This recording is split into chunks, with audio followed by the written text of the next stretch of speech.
성경을 갖고 계신 분들은 성경을 찾으시고 성경이 없으신 분은 앞에 화면을 보시면 되겠습니다.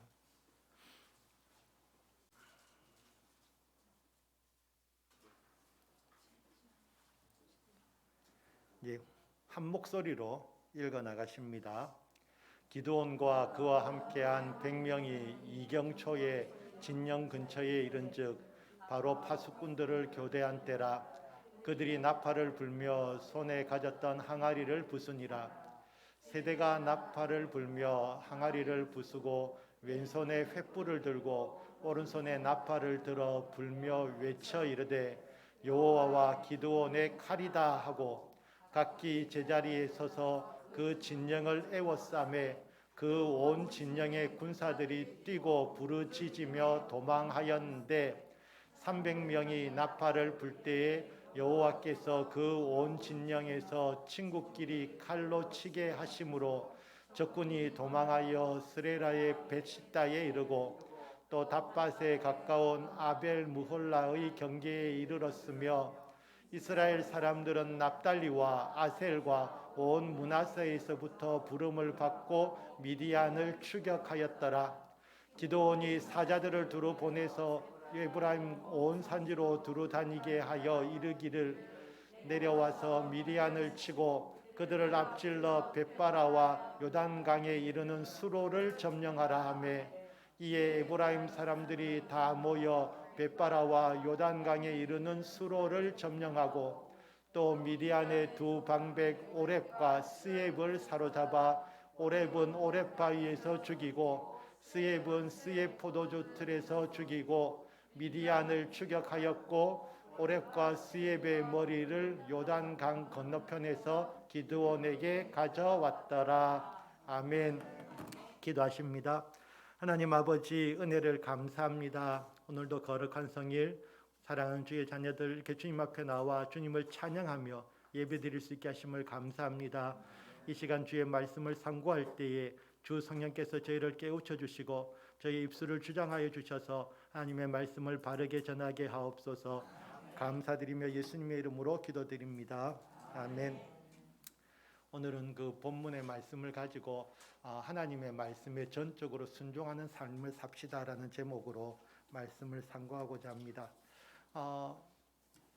이스라엘 백성들이 광야 생활을 마치고 가나안에 들어가서 생활할 때에 참으로 그들이 하나님의 은혜를 깨닫고 하나님께 감사하며 하나님 앞에 바른 예배 드리며 살았더라면 참 좋았을 것인데 가나안에 들어가서는 오히려 그 가나안 사람들이 살아가는 모습을 따라가면서 오히려 하나님을 잊어버리고 우상을 섬기며 살아가는 그런 모습들을 보여주었습니다. 그랬을 때에 하나님께서는 주변의 나라들을 사용하셔서 이스라엘 백성들을 징계하셨고, 그러면 또 이스라엘 백성들이 하나님 앞으로 돌아와서 자기들이 살기가 힘드니까 하나님 앞에 울부짖는 것이지요.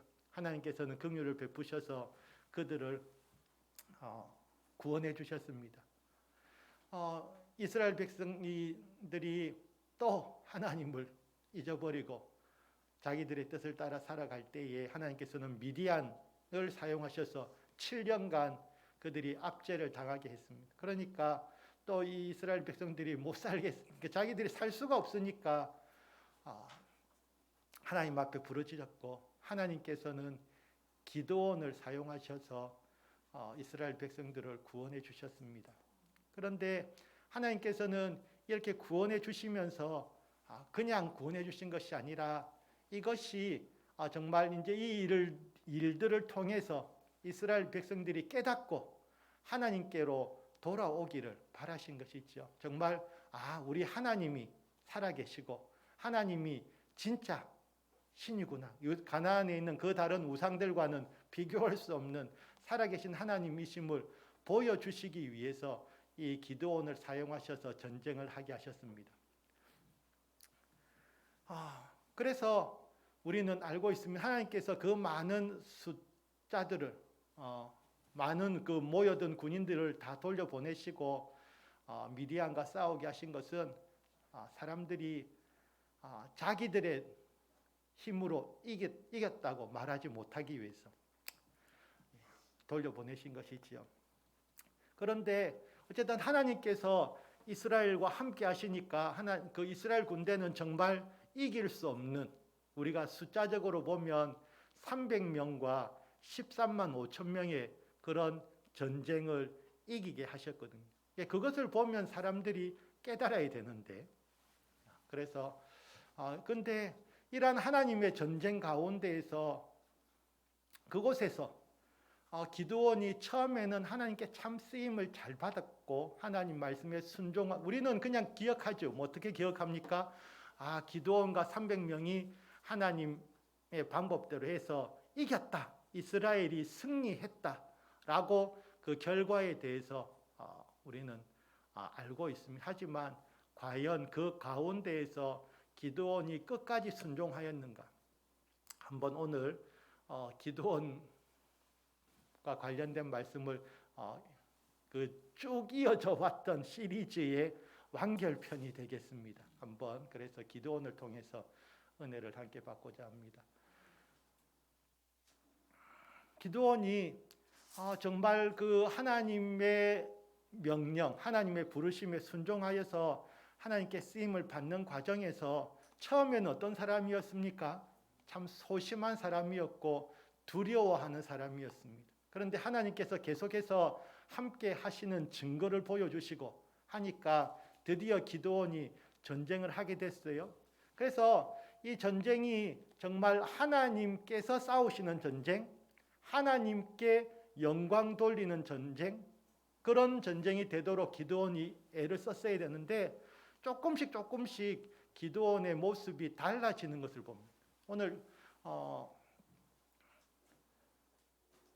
18절 20절 말씀 보시면 7장에 나와 나를 따르는 자가 다 나팔을 불거든 너희도 모든 진영 주위에서 나팔을 불며 이르기를 여호와를 위하라 기드온을 위하라 하라 하니라. 우리가 말씀 읽었을 때에는 그냥 별 생각 없이 그대로 읽을 수 있습니다. 그런데 우리가 싸울 때에 이제 함성을 소리를 지르는데 여호와를 위하라라는 것은 이해가 되지요. 그런데 기드온이 은근슬쩍 기드온을 위하라. 20절에 보면은 세 부대지요. 100명씩 모인 세 부대가 나팔을 불며 항아리를 부수고 왼손에 횃불을 들고 오른손에 나팔을 들어 불며 외쳐 이르되 여호와와 기드온의 칼이다 하고, 여기도 자기 이름이 들어가는 것이죠. 그래서 우리가 그냥 그냥 그랬던 모양이다 할 수 있겠지만 이것이 가나안 사람들의 문화와도 관련이 있다고 합니다. 그래서 자기의 신의 이름을 부르고 자기 왕의 이름을 부르고 하면서 전쟁에 나아가는 것이지요. 그런데 이것을 기드온이 자기의 이름이 들어가게 만드는 것이지요. 온전히 하나님께 영광 돌리지 못하고 은근슬쩍 자기의 이름이. 그래서 우리가 하나님 앞에서 간증할 때에도 하나님께서 이런 은혜를 베풀어 주셨습니다. 그까지만 하고 끝나면 제일 좋아요.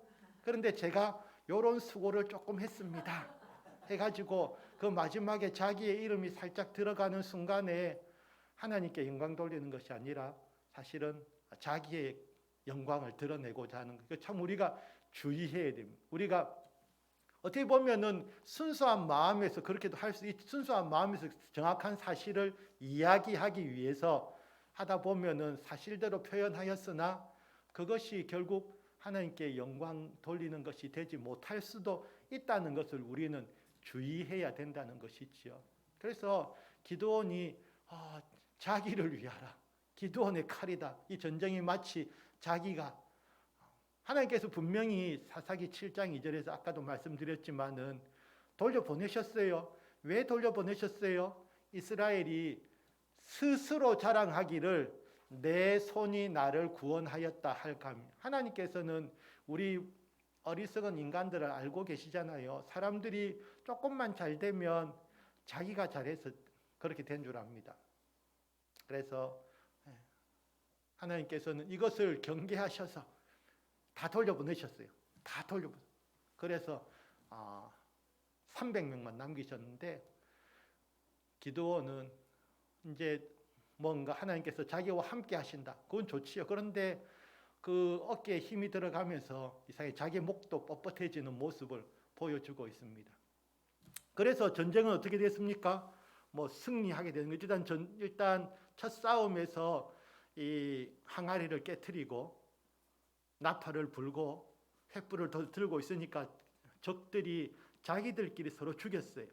그래서 그리고 막 살아남은 사람들은 도망을 가겠지요.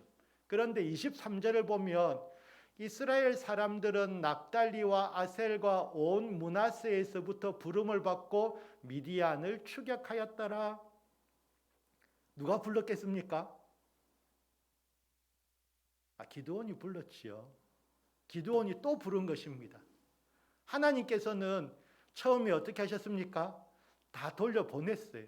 그래서 300명만 가지고 싸우도록 했는데 기드온이 이제 뭔가 이길 것 같다면 이기고 있잖아요. 그러니까 완전히 이겨야지 끝까지. 그래서 집에 갔던 사람들 다시 다 와. 지금 사람이 모자라. 군인이 모자라니까 빨리 다 와 해가지고 다시 집으로 돌아갔던 납달리, 아셀, 므낫세 지파 사람들 불렀어요. 그래서 전쟁에 참여하도록 합니다. 이뿐만 아니라 또 어떻습니까? 에브라임 온 산지로 두루다니게 할 사람들을 불러 모으고요. 그래서 이제 이 미디안 군사들이 요단강 못 건너가게 지켜서 빨리 그 사람들 잡으라고 시켰어요. 그러니까 이제 에브라임 사람들까지 지파까지 동원되어 가지고 전쟁을 치르게 되는 것이죠. 그래서 실제로 어떻습니까? 지금 적들은 사실은 전부 다 패잔병들이잖아요. 그러니까 그냥 다 쉽게 이길 수 있는 상태가 되었습니다. 그래서 에브라임 사람들이 어떻게 했습니까? 두 방백을 죽였어요. 큰 장군 둘이를 죽여서 오렙과 스엡을 죽이고요. 자기들 나름대로 큰 전과를 가지고 왔어요. 이걸 지도를 통해서 다시 한번 말씀드리면은 이전에 보셨던 지도지요. 근데 이전에 보셨던 지도지만 멀리서는 안 보이시지요. 그래서 저 위에 보면은 이 가운데 그 전쟁터인 이게 모래산이 있고요.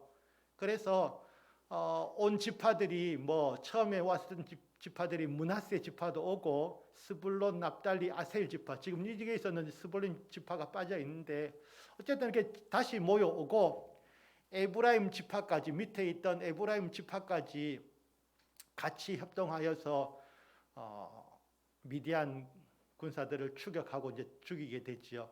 그래서 미디안 군은 저 멀리까지 도망을 가요. 계속 이제 도망가는데, 자, 우리가 여기서 생각해야 될 것은 하나님의 전쟁에서 하나님께서 싸워주신 그런 일, 특별히 우리가 또 기억하는 게 뭐 있습니까? 화요일인가 목사님께서 새벽기도에도 설교하셨던 것 같은데 그 출애굽 사건 때 출애굽은 그 홍해 바다를 건너게 될 때에 누가 해주신 것입니까? 하나님이. 실제로 이스라엘 백성들은 진짜 아무것도 하지 못했지요. 앞에는 바다고 뒤에는 애굽의 군사들이 쫓아오는데 아무것도 할 수 없을 때에 하나님께서 그들이 홍해를 건너갈 수 있도록 은혜를 베풀어 주셨어요. 그랬을 때에 이스라엘 백성들은 뭐 했겠습니까? 홍해 바다를 건너고 나서 이스라엘 백성들이 뭐 했지요? 찬양했지요. 왜냐하면 자기들이 아무것도 한 것이 없는데 하나님께서 전적인 은혜를 베풀어 주셔서 구원해 주셨거든요. 그러니까 그들이 해야 될 일은 감사와 찬양밖에 없는 것이지요. 그래서 어떻게 했습니까? 모세와 이스라엘 자손이 이 노래로 여호와께 노래하니 일러스되 내가 여호와를 찬송하리니 그는 높고 영화로우시며 말과 그 탄자를 바다에 던지셨음이로다. 여호와는 나의 힘이요 노래시며 나의 구원이시로다. 그는 나의 하나님이시니 내가 그를 찬송할 것이요 내 아버지의 하나님이시니 내가 그를 높이리로다. 이것이 당연한 것이죠. 하나님께서 베푸르신 은혜를 여기서는 감사하고 찬송할 일밖에 없어요. 모세와 이스라엘 자손 이렇게 할 때 또 누가 소고를 잡았죠? 누가요? 미리암이 소고를 잡고 나온 모든 여인도 함께 나오면서 춤을 추면서 하나님께 찬송하고 영광을 돌렸어요. 이것이 이기게 해주신 하나님의 은혜에 우리가 보여야 될 아주 당연한 어떻게 보면 행동이라고 볼 수 있죠. 이것은 하나님께서 그렇게 해주셨다는 것을 인정하는 것이죠. 하나님께서 해주셨어. 이것은 하나님께서 해주셨어. 그런데 이스라엘 백성들은 처음 그 300명의 군사로 미디안 군사들과 싸웠다면은 그들이 전쟁에서 이기고 난 뒤에 뭐라고 이야기하겠습니까? 맞아. 하나님께서 해주셨어. 우리는 300명밖에 안 되는데도 그 미디안 군대를 다 이기게 해주신 것은 전적인 하나님의 은혜야. 이렇게 돼야지 맞는 이야기인데 그것을 이 기드온의 인간적인 생각이 더해지는 것이죠. 그래서 300명은 좀 부족한 것 같아. 그리고 전쟁이 이기고 있으니까 이것을 완벽하게 끝내기 위해서는 더 많은 군대가 필요해. 그래서 하나님께서는 돌려보내셨던 그 부족들을, 그 지파들을 다시 부르는 것이죠. 그래서 그리고 처음에는 참여하지 않았던 에브라임 지파까지도 불러서 같이 전쟁에 참여하도록 합니다. 결과적으로는 어떻게 됐습니까? 대승을 거두었습니다. 결과적으로는 이겼죠. 하지만 우리가 하나님께서 처음에 다 돌려보내고 300명만 남기셨던 하나님의 뜻을 제대로 기드온은 이해하지 못한 것이죠. 자기의 생각이 더해진 것입니다. 이렇게 되니까 아까 자기 손으로 구원한 줄로 말할 것이다라고 하나님께서 미리 말씀하셨던 것과 똑같은 결과도 일어납니다. 어떤 일이 벌어질까요? 이렇게 전쟁이 에브라임 지파가 싸우면서 이겼어요. 그래서 그 두 방백도 잡아 죽이고 왔는데, 그러니까 이제 사람들이 전쟁에서 이기게 되면 어떤 일이 벌어져야 되죠? 하나님께서 우리를 이기게 해주셨어 라고 이야기해야 되는데 싸움이 일어났습니다. 에브라임 사람들이 기드온에게 이르되 내가 미디안과 싸우러 갈 때에 우리를 부르지 아니하였으니 우리를 이같이 대접하면 어찌 됨이냐 하고 그와 크게 다투는지라. 그래서 네 처음부터 우리 불렀어야지 우리를 무시하는 거야 라고 이야기하면서 우리가 지금 가서 오렙과 스렙까지 죽이고 왔잖아. 우리 좀 잘하지 않냐? 라고 막 스스로 이제 이야기하는 것이죠. 그러니까 물론 또 기드온이 말은 잘합니다. 기드온이 그들에게 이르되 내가 이제 행한 일이 너에게 한 것에 비교되겠느냐? 에브라임의 끝물 포도가 아비에셀의 만물 포도보다 낫지 아니하냐? 말은 멋지지요. 그래서 맞아 너가 잘했어. 그러니까 뭐 또 에브라임 사람들은 됐어. 내가 그 정도만 하고 끝낼게 하고 끝냈어요. 여기서 하나님을 높여드리는 모습은 전혀 없어요. 하나님의 전쟁을 인간들의 전쟁으로 기드온이 만들어 버렸거든요. 그러니까 처음에 시작할 때 분명히 하나님께서 그렇게 300으로 싸우게 하신 그 하나님의 뜻을 잊어버린 기드온은 에브라임 지파를 도오게 해서 결국 이런 일까지 벌어지는데, 보면은 이 에브라임 지파들은 약간 또 있어요. 뭐가 있냐면은 속에 뭐가 있어요. 왜냐하면 기드온은 어느 지파 소속입니까? 갑자기 퀴즈가 나오면 당황하시는데 맨 처음에 기드온은 므낫세 지파입니다. 근데 이제 여러분들은 그럼 므낫세 지파와 에브라임 지파는 또 무슨 상관이 있지? 어떤 지파입니까? 요셉의 아들이지요. 요셉의 아들 므낫세와 에브라임, 이 사람들이 절대로 먼 사이가 아닙니다. 아주 가까운 지파임에도 불구하고, 그리고 사는 위치도 사실은 붙었어요. 물론 동쪽에 요단강 건너편에도 므낫세 반 지파가 있지만은 지금 에브라임 지파와 서쪽에 사는 므낫세 지파는 서로 붙어서 살고 있는 그 정도의 위치에 있는 사람들인데, 이게 지금 경쟁하는 마음. 동족이 아니고요. 경쟁한. 그래서 에브라임 사람들은 자기들의 인정을 한번 받고 싶어 했어요. 근데 전쟁이 완전히 끝난 건 아니고 기드온이 생각할 때는 지금 미디안의 왕들은 도망갔거든요. 자기들이 미디안 왕을 못 잡았기 때문에 잡아야 되겠다 생각했어요. 그래서 지도를 다시 보시면은 아까 보시면은 좀 잘 안 보이지만은 그 어쨌든 가운데 있는 요단강이 있잖아요. 요단강을 건너서 저 미디안 군사들이 도망을 갔어요. 저 미디안군은 저 끝에 있는 갈골 지역까지. 갈골까지는 결국 간다는 말은 이제 이스라엘 지경을 벗어나서 도망가는 거예요. 저게 거의 모압 지역인데 저까지 이제 도망가는 것인데 기드온이 생각할 때는 아니, 또 끝장을 내야지. 쫓아가는 거예요. 그래서 이제 쫓아가는데 문제는 이 사람들이 식량이 없어요. 먹을 게 없는 거예요. 왜냐하면 이 사람들이 항아리 다 깨트렸잖아요. 원래 항아리 원래는 무엇에 쓰이는 것이 항아리입니까? 식량 담아두는 것이 항아리잖아요. 하지만 그 항아리 다 깨고 전쟁에 사용했어요. 그래서 이겼는데 그래서 막 이 요단강 건너서 추격하려고 하니까 힘든 거예요. 그래서 숫곳 사람들에게 이야기합니다. 떡 좀 달라. 우리가 지금 미디안의 왕들인 세바와 살문나를 추격하고 있다. 이 숫곳 사람들은 어느 나라 사람이겠습니까? 숫곳은 이제 지명. 그렇죠. 숫곳은 지명입니다. 그래서 이스라엘 사람들이죠. 이 사람도 아마 제가 볼 때는 이쪽 지역이 갓 지파의 땅처럼 보이는데, 그래서 숫곳 사람들이 떡 달라니까 안 줬어요. 그런데 이야기합니다. 네가 지금 기드온 네가 세바와 살문나를 쫓아가고 한다지만은 네 진짜 그 잡을 수 있겠니? 라고 하는 거예요.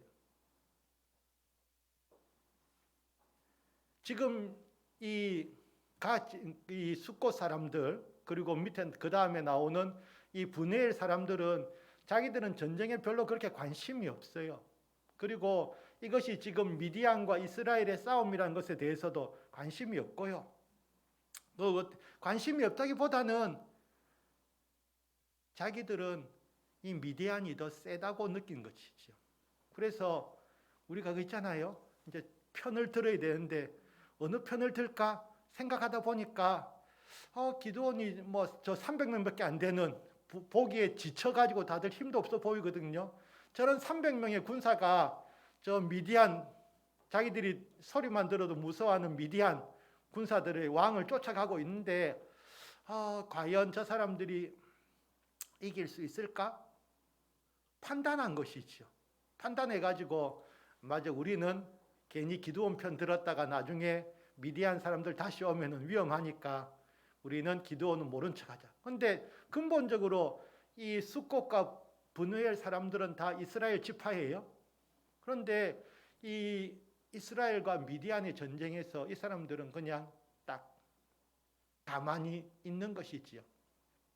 마치 갈멜산에서 이스라엘 사람 백성들이 하나님과 저 바알과 아세라신 그 사이에서 가만히 안 하고 해서 어떻게 한다고요? 항상 이야기하잖아요. 이기는 편이 우리 편. 그러니까 이 숫곳 사람과 브네엘 사람들도 지금은 아무리 기드온이 그러고 있지만은 별로 기드온이 이길 것 같지 않아? 판단한 것이지요. 그래서 자신의 동족인 이 기드온을 돕는 것보다는 그냥 센 이방 나라 미디안 쪽에 남아 있기로 결정한 것이지요. 그래서 떡 안 줍니다. 그러니까 그 말들은 기드온이 또 화를 내지요. 그래, 내가 돌아올 때 보자. 내가 돌아올 때 보자. 그래서 쫓아갑니다. 그래서 이 미디안 군사들이 도망가가지고 멀리 갈골까지 도망가서 이제 살았다 할 때에 300명이 기습해가지고 이기게 되거든요. 그래서 데리고 옵니다. 데리고 오면서 그 세바와 살문나를 잡아오면서 숫꽃과 분우엘에 들려가지고 어떻게 합니까? 야, 내가 세바와 살문나 잡아왔지, 봐라 하면서 그 숫꽃의 장로들을 잡아서 들과시와 찔레로 그 사람들을 징벌하고 분우엘 망대를 헐며 그 성읍 사람들을 죽이니라. 지금 미디안과 싸워서 이기도록 하나님께서 군대를 세우셨는데 이기고 돌아오면서 자기 동족 사람들, 자기를 돕지 않았다고 그 이스라엘 사람들까지도 같이 죽여버리는 것이 지금 기드온의 모습입니다. 그래서 뭔가 지금 계속 방향이 잘못되어 가는 방향으로, 하나님께서 분명히 이 300명으로 통해서 큰 승리를 하게 해주셨는데, 그러면서 이 기드온이 점점 더 잘못된 방향으로 나가고 있는 것을 보게 됩니다. 그래서 이제 대승리를 거두고 돌아왔어요. 그러니까 이스라엘 사람들이 뭐라고 이야기합니까? 기드온에게 이르되 당신이 우리를 미디안의 손에서 구원하셨으니 당신과 당신의 아들과 당신의 손자가 우리를 다스리소서 하는지라. 안타까운 것은 이 전쟁이 하나님의 은혜로 승리한 것임에도 불구하고 이스라엘 백성 그 누구도 하나님 이제 찾지 않아요. 그냥 눈에 보이는 기드온, 당신이 우리의 왕이 되면 좋겠다라고 이야기합니다. 그래서 근데 기드온이 23절에서 유일하게 예상 밖의 이야기를 하죠. 기드온이 그들에게 이르되 내가 너희를 다스리지 아니하겠고 나의 아들도 너희를 다스리지 아니할 것이요 여호와께서 너희를 다스리시리라 하니라. 사사로서 기드온이 유일하게 잘한 말입니다. 말은 잘했어요. 그래서 나는 왕 될 수 없으니까 여러분들이 하나님 잘 섬기세요. 여기까지 참 멋있어요. 그런데 기드온이 이야기합니다. 기드온이 또 그들에게 이르되 내가 너희에게 요청할 일이 있으니 너희는 각기 탈취한 귀고리를 내게 줄지니라 하였으니 이는 그들이 이스마엘 사람들이므로 금 귀고리가 있었습니다. 나는 왕 되는 거는 원하지 않으니까 그냥 너희가 그 탈취한 금 귀고리 좀 내한테 줄래? 라고 이야기한 것이지. 그러니까 사람들이 금방 왕으로 세우려 그랬는데 금귀고리 좀 달라 그러니까 어떻게 했습니까? 물론이지, 당연히 드려야지 하고 막 다 내놓았어요. 그 전쟁에서 죽은 사람이 얼마입니까? 10만 명이 넘잖아요. 그 사람들 귀걸이 다 모아왔는데 얼마나 많겠어요. 그래서 엄청난 금이 모였잖아요. 그러니까 이 부자가 되는 거예요. 그래서 기드온이 욕심이죠. 그래서 나는 왕 되는 건 필요 없어 라고, 왕은 안 될 거야, 하나님이 왕이시다 라고 이야기해 놓고는 나는 왕은 안 되더라도 왕처럼 살고 싶어, 부유하게. 그래서 금을 모았고요. 그래서 이 금으로 또 무엇을 만들었습니까? 기드온이 그 금으로 에봇 하나를 만들어 자기의 성읍 오브로에 두었더니 온 이스라엘이 그것을 음란하게 위함으로 그것이 기드온과 그의 집에 올무가 되니라. 그래서 기드온이 전쟁에도 이겼고 그럼 그냥 기념품 하나 만들어 놓지. 금도 있고 금덩이를 어떻게 지금 당장 쓸 수가 없잖아요. 그러니까 이 남는 금으로 에봇을 만들었어요. 금으로 옷을 만들어서 딱 집에 전시를 해두었어요. 그러니까 이스라엘 백성들이 그걸 보고 어떻게 합니까? 그걸 볼 때마다 맞아. 기드온과 300명이 나가서 우리가 미디안에게 대승을 했지 이야기합니다. 그 위를 생각하지 않아요. 기드온을 들어서 사용하신 하나님은 생각하지 않고요. 그냥 기드온만 높이면서 기드온 이름만 하고 있으니까 기드온과 그의 집에 올무가 되는 것이죠. 그래서 기드온이 자기는 왕이 되지 않겠다라고 이야기했지만은 기드온은 자기가 하고 싶은 대로 사실은 다 했어요.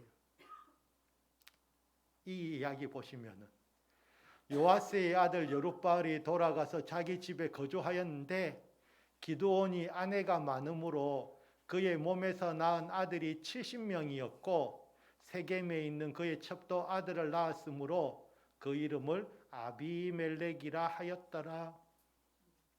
자기는 왕이 되지 않겠다고 했지만은 사실은 왕처럼 살았어요. 왜냐하면 금도 많지요.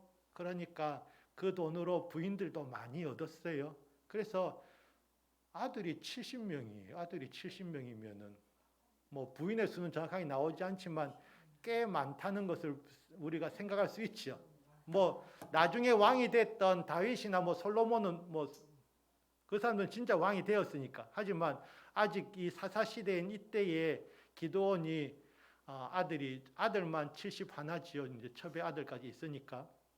그러면서 그냥 세상 사람들이 살아가는 그 모습대로 그냥 세상 사람들이 사는 모습대로. 그래도 하나님께서는 이스라엘을 사랑하셔서 이 기드온이 사는 날 동안은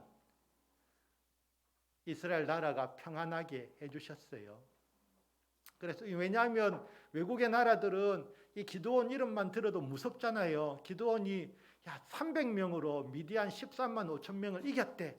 그 소문이 그 근동 지역에 다 퍼졌지 않겠습니까? 그래서 기드온이 살아있는 동안은 이스라엘 쳐들어갈 생각하지 말자라고 했겠지요. 그래서 하나님께서 그렇게 이스라엘을 보호해 주셨지만 정작 기드온은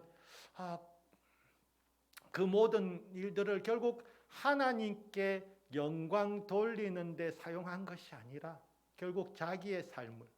그래서 이 말씀이 떠올랐습니다. 너희가 이같이 어리석으냐? 성령으로 시작하였다가 이제는 육체로 마치겠느냐? 결국 기드온이 어떻게 보면 그 무너진 것은 기드온은 자아가 정리되지 못한 사람이지요. 하나님께서 하나님의 영이 임하시고 하나님께 부름을 받아서 특별히 사용될 때에는 큰 역사를 이룰 수 있었어요. 하지만 계속 자기가 하나님께 머물러 있고 하나님을 더 가까이 나아가는 하나님과 동행하는 삶을 산 것이 아니라 그 일에 한 번 쓰임은 받았어요. 크게 쓰임은 받았는데 이 정리되지 않은 자아는 결국은 어떻게 합니까? 자신의 육체의 소욕을 따라 살도록 만들거든요. 그러니까 기드온이 결국 이 하나님의 전쟁 가운데에서 자기의 방법으로 사람들의 전쟁으로 만들어 버림으로써 이 전쟁 후에도 사람들이 하나님께 영광 돌리지 못하게 했을 뿐만 아니라 그 전쟁을 통해서 결국 그 전쟁을 통해서 가장 이득을 본 사람은 기드온밖에 없었어요. 하지만 그것이 은혜의 삶은 아니었고 자신의 육체의 만족을 위한 삶이었다는 것이지요. 그래서 우리는 그 이후의 이야기도 잘 알고 있습니다. 뭐 기드온은 죽었지만은 기드온 집안이 정말 이스라엘 사람들의 존경을 받으면서 크게 번성하는 집안이 된 것이 아니라 불행한 또 결말을 맺게 되는데 그것이 결국